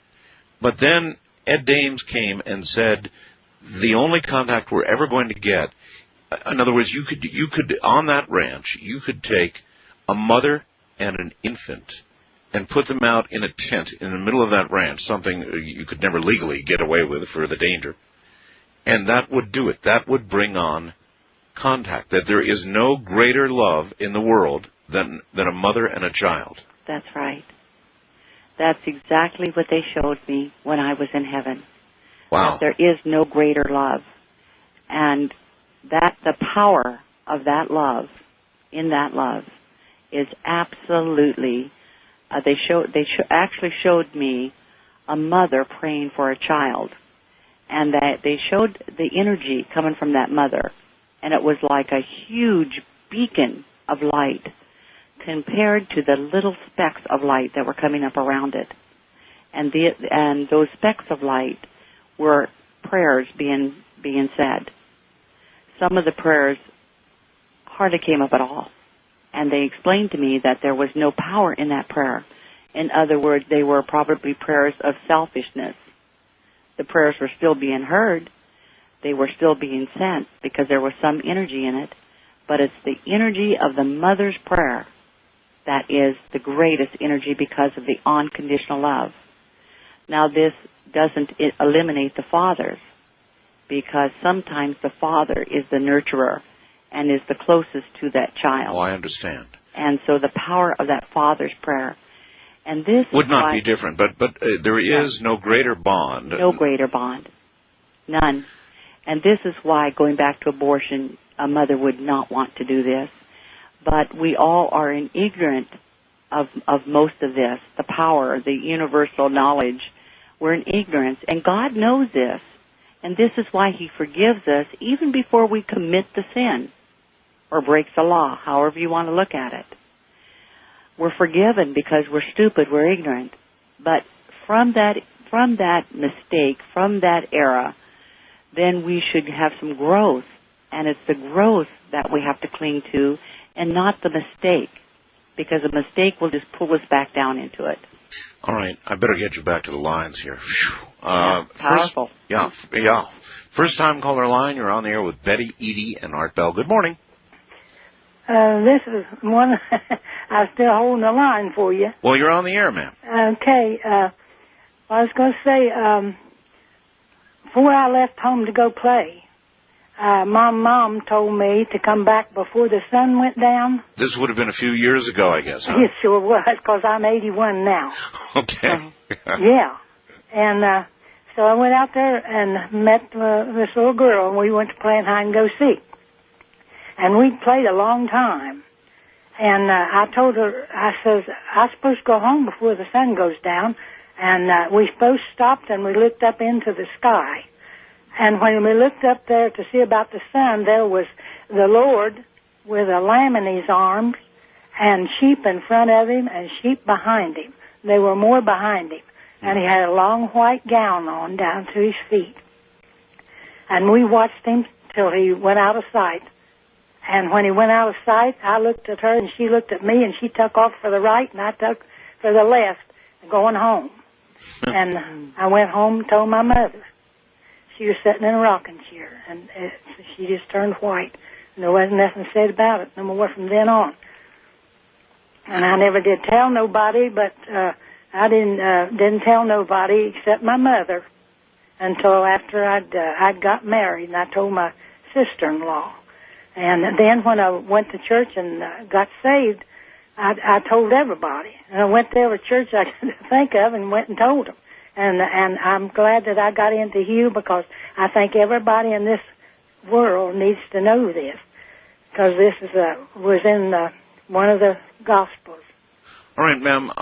Thank you. Do you think, Betty, that people are frequently shown visions like that?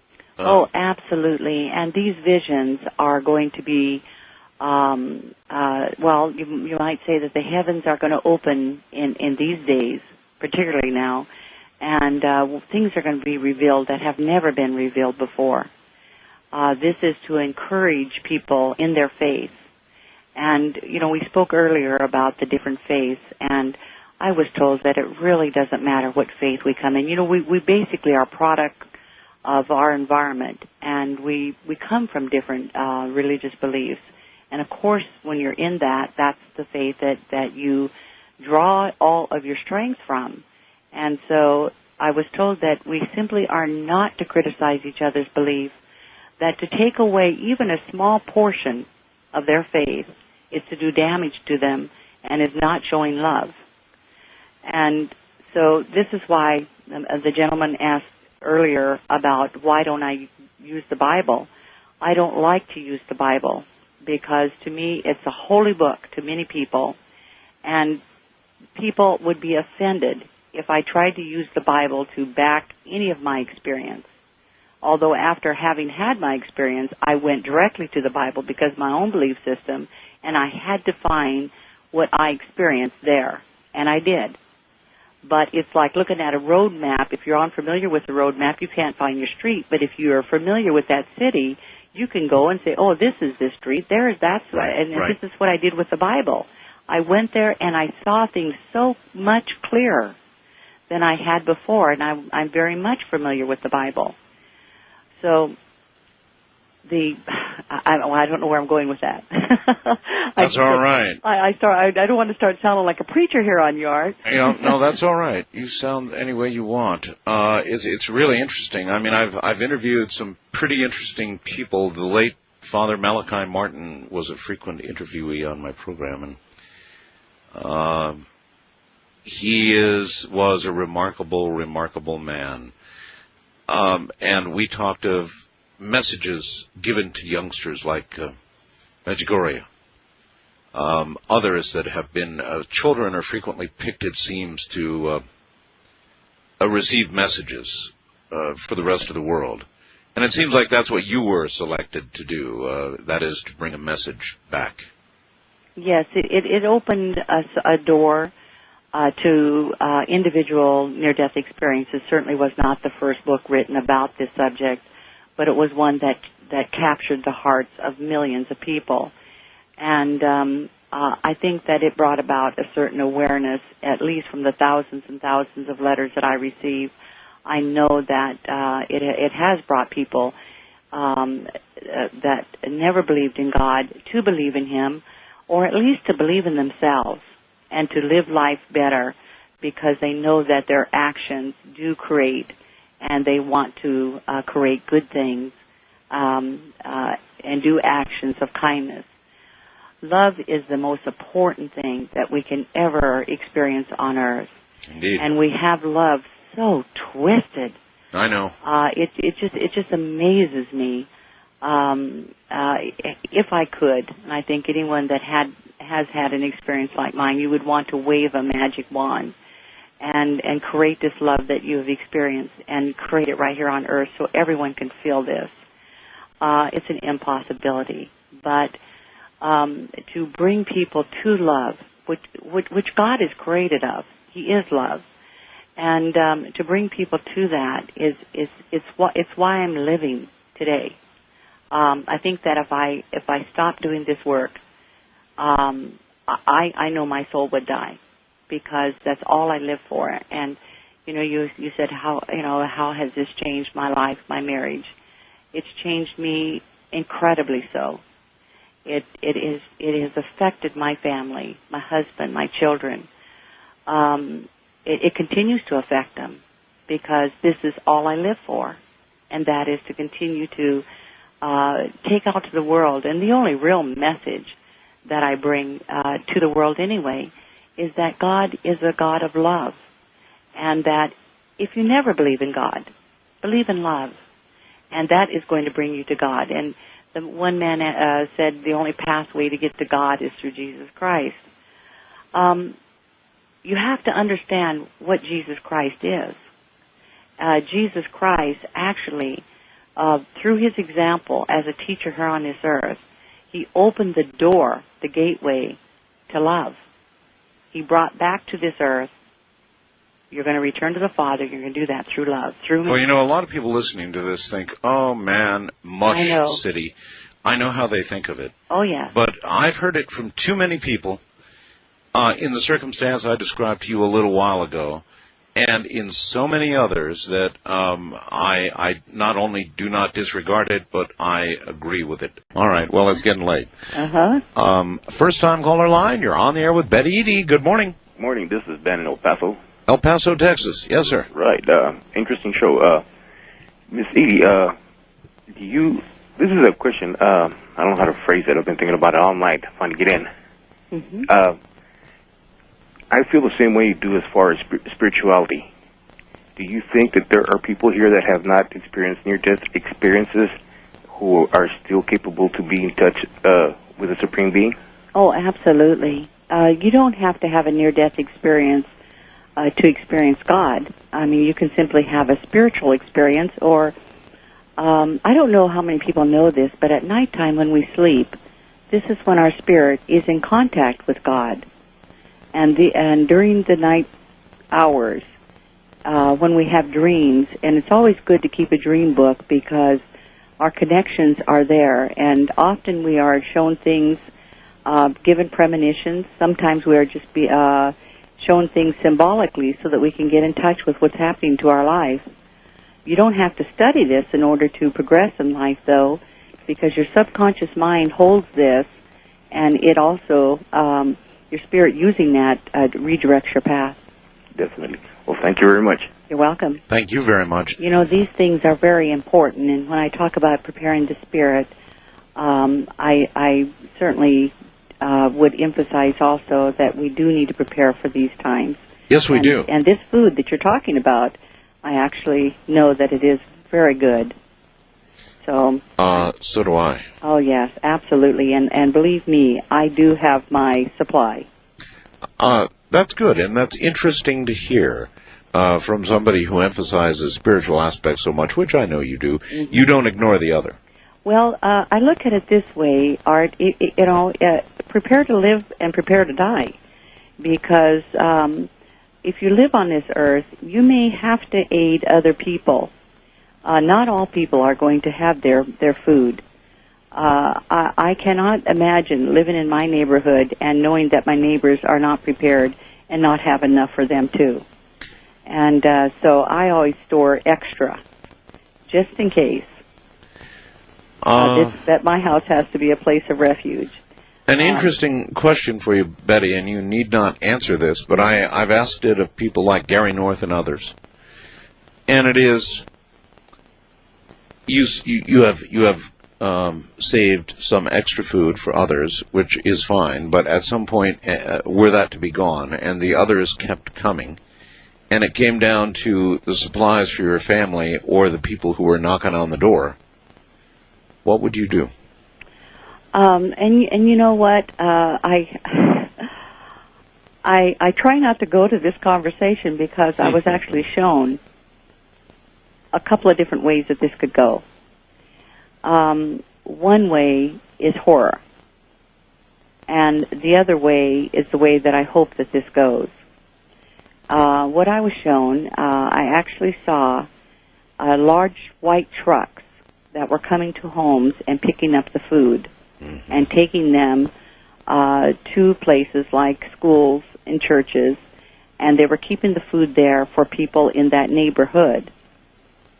The other that I saw was actually people killing for the food. And so it's my prayer that we use this other method.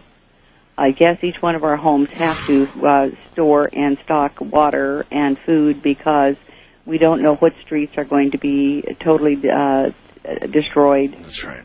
In and out or whatever. And being here in Seattle, I-5 is just about, and 90 are the only two main roads. Food would be very difficult to bring to Seattle area. Yeah, any trucker out there, and there's a million of them right now, could tell you if the trucking stopped, virtually the food would stop. Exactly. So these each home is actually a storehouse for food, and I think that collecting it and taking it to a place and dividing it up amongst the people there is the best idea. The other way is chaos and murder, and I wouldn't want to see that. I would give my food up, to tell you quite honestly. All right, that's a good answer. Wildcard Line, you're on the air with Betty Eadie. Good morning.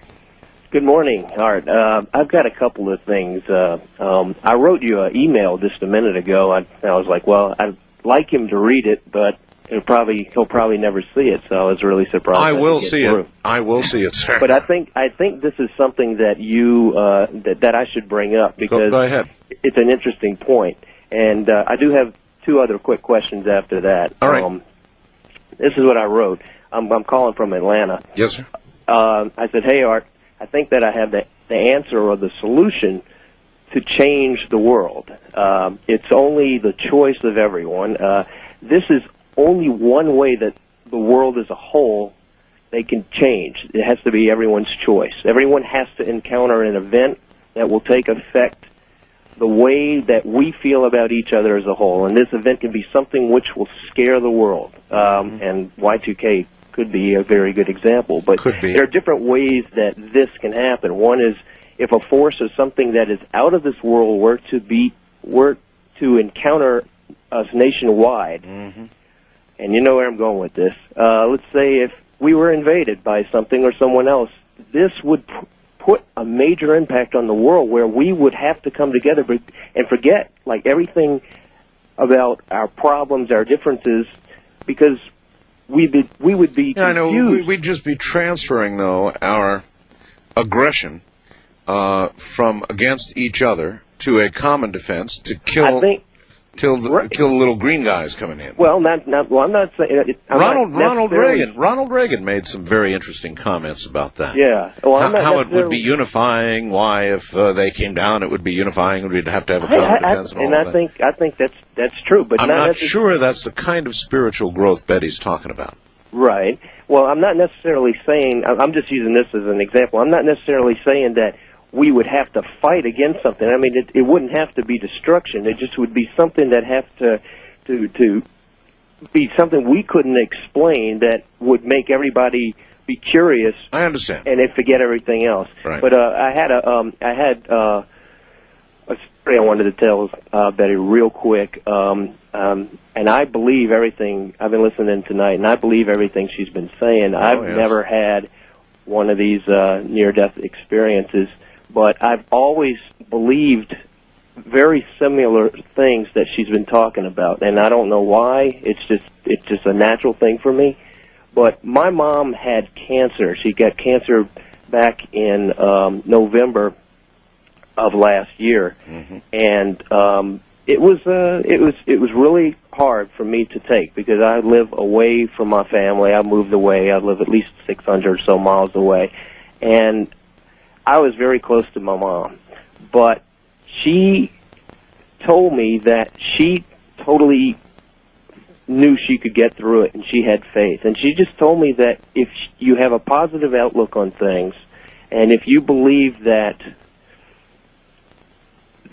you can defeat anything that you want, and she prayed and prayed and prayed, and I tell you, she had this cancer that was probably one of the worst kinds, and she went through some of the hardest and harshest treatments, and not one time during this whole time did she suffer. Did she ever get sick? Did she ever feel bad? She might have felt tired or something, but people couldn't understand this. And less than 6 months, I would say it was less than 6 months, it is 100% gone. All right, well, what you have just said is not as unusual as you think it is. The power of our mind or the power of prayer, depending on how you want to look at this, can in fact do things that are utterly inexplicable. The doctors, scientists, they shake their heads and they don't understand. There's a lot of that, isn't there, Betty? Absolutely. In fact, there's one doctor that goes about, he wrote a book about the power of that type of thing, the power of the mind or the power of prayer, as you just said. And what that equals, they found out, they experimented, and they found this group of doctors, and they found that what the prayer was love. One thing on the doubtful side of this would be that in excess of 50% of ills that are complained about by people are capable of being cured with placebos. Right. So I'm not sure where that leaves us exactly. Well, that takes them to their belief. If you believe the pill's going to work, it will work. It works. It works. So it comes down to your belief system. Mm-hmm. But not to leave people feeling bad, those that have cancer that are not going to be cured. Because many people say, I have faith in God, I believe, I pray, I do all these wonderful things, and still my body is being destroyed by this disease. That's right. That is absolutely something that I think that all of us have to come to accept, and that is that we are all born terminal. We will all die.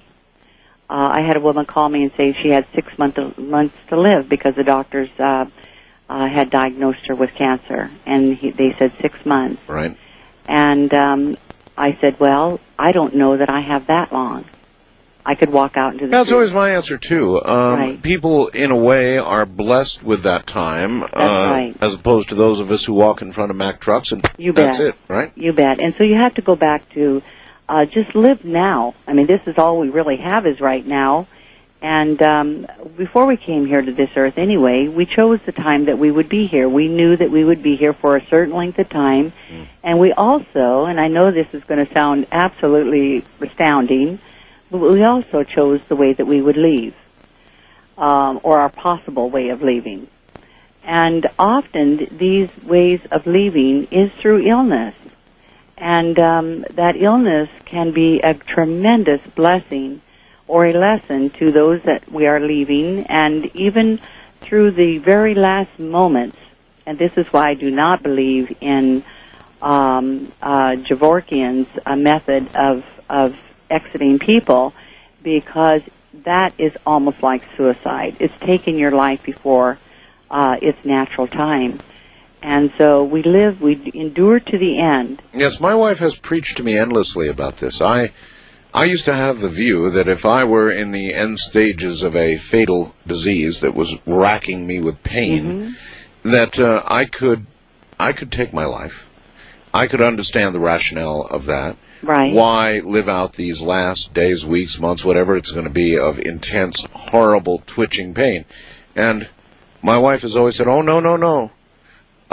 This, you play out the hand you're dealt. That's what you're supposed to do. Absolutely. You agree with that? Absolutely, I do. I have been at the bedside of many, many people who were dying. They were there with their relatives. And sometimes, even almost to the last breath, that person dying will say something that will profoundly change a member's of the family's life. And maybe it's just to say, I love you, or forgive me. You just have to endure everything to the very end. I've come to believe that. East of the Rockies, you're on the air with Betty Eadie. Hello. Hello. Hi. My name's Dan. I'm from Milwaukee. Hi, Dan. And I agree with everything Betty was saying. I know several years ago I came upon the realization that any of the things that people thought they were imagining might have their mind controlling it, and that I thought that I might have lived somewhere else before, but then I suddenly realized when I found out more information, my grandfather had lived back in that area at one time, and I thought, gee, maybe that's what happened. Maybe I inherited some of his memory or feeling or somehow. Like he had a mule kick him in the back when he was in the service. He was in the Civil War, and he took care of mules. and my lower back is filled with arthritis. And I'm a truck driver, so I run all over the road, and of course that doesn't help my back, but that's okay. And but it probably feels like a mule kicked you. oh, sure it does. At times it does, and at times it doesn't. You see, what you're saying is so absolutely true. And if you were to check your family tree, if you could even get some records, you will find that your signature is going to perfectly match with someone in your past, or your great-grandfather or great-grandmother, or someone. You are going to perfectly match. Well, no, that's very interesting. Oh, yes, it is. I've done this. And so we do carry around cell memories of our relatives. Sure. And so this is very powerful. And an important thing for people that are where horrible things have happened to them, like women who have been raped as young children, they carry this pain within them. This is passed on and on and on. But those who understand cellular memory, you can stop that by not passing it on within your cells, by actually doing the visualization and taking that and cleansing it from your body. It's a very interesting process, but it can be done. Now, would you have to do that through a psychiatrist or someone like that? Oh, no, not at all. It's just your mind. Just our mind, because we control it all by ourselves. You bet, absolutely. And this is going to be a very powerful method that will be used in the future to heal, because we won't necessarily have everything that we have right now these days should all of this devastation happen. Yeah, we may be looking at a very different world. We're going to look at a whole new world. We sure have raced through this program. You have done a wonderful job, Betty. Well, it's been wonderful being here with you, Art. Let me tell you. The Ripple Effect is your latest book. Will be available shortly in bookstores. On the 27th this month. On the 27th. In the meantime, people can probably go... Can they go to Amazon.com and order it? They can order it at Amazon.com. Actually, Amazon can give them a 30% discount. That's what I've heard. Or, yes, they can. Or they can go to my website. And because we cannot give that 30%, obvious reason, I'm self-publishing, and it's cost a tremendous amount of money. Oh, yes. But what I offer them instead is, I don't know, one of those book plates with my autograph on it. Oh. But I would really prefer, if they wanted the book, to go to Amazon. I love Amazon because they do give the discounts. I know. I wonder what's going to happen to bookstores, don't you? Well, it's going to ruin them. And I think it's going to hurt the publishers, too, because there's no way you can give that kind of a discount. The only thing sure is change, and taxes and death. And absolutely. Stuff. All right, Betty, thank you so much. Oh, and thank you, Art. It's been my pleasure.